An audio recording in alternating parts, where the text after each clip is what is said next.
Hey guys, Zebra Drizzle here with L Boys Entertainment Incorporated. Today I would like to talk to you about a few different games. The topic of today's games are, nostalgic, we'll say. Both the games which I used to play in my youth, which I still continue to play now, because I picked them up for free, well, not for free, but through the Game Pass with Xbox One. It's a really great value, $10, you get plenty of games, you get unlimited access to them. It's a really nice deal if you're into value, so I suggest it. Anyway, Tekken Tag 2 it's a part of the Tekken series. The only thing that's really different besides the other Tekkens is that it's, you have tags, so it's 2-on-2, and it's a 3D fighter, so you can step into the foreground, and the background and everything like that, which, sets it aside from things like Mortal Kombat, Street Fighter, whatnot.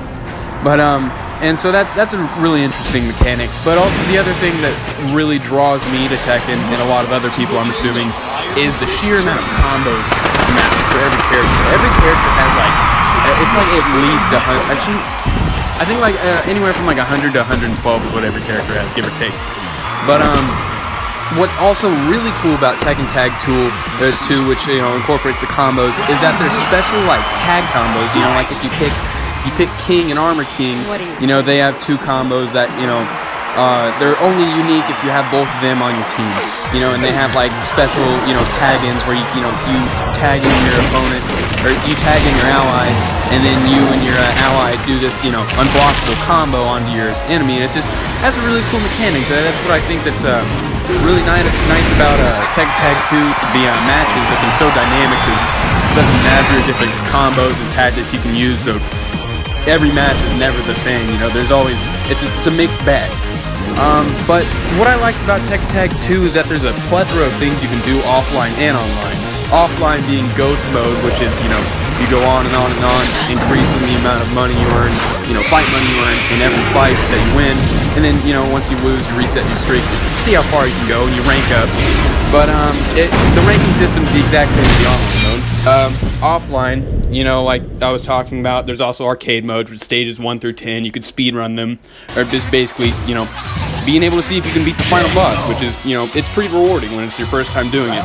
But they also have team battle, which is 6-on-6, and every person has one life, and just whoever has, the most characters at the end wins.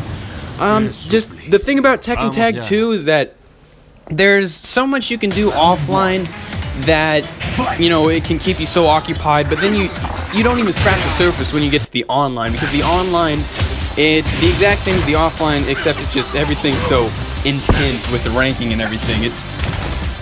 Honestly, this is an 8 out of 10 game. If you're into competitive games, if you're into casual games, there's a little bit for everybody here.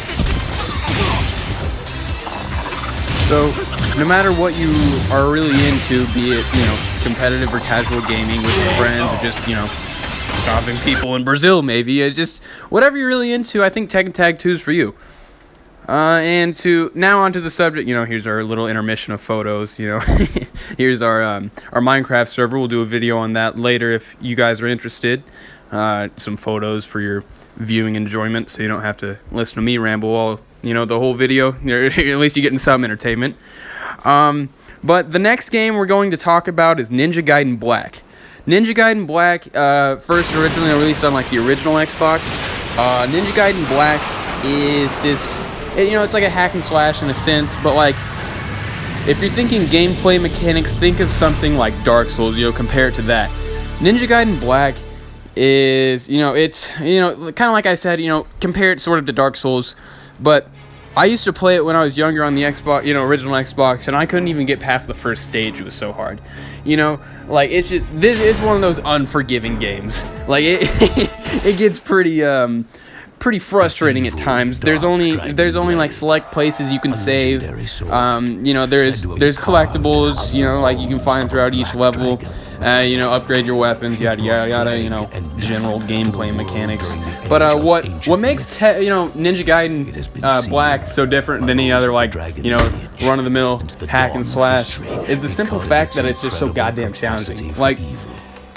Ninja Gaiden Black, it's not challenging to the point where it's, pointless to even play, like you lose 87 times in a row, like, it's possible, but it's, if you find out, the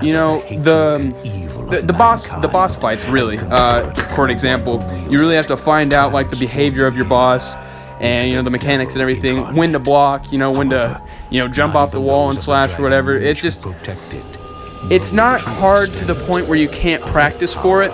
It's that it's only hard because you don't know what to do. But the more you play it and the more you're exposed to the mechanics and the gameplay and everything, the better you get at it, the easier it is, and that's rewarding.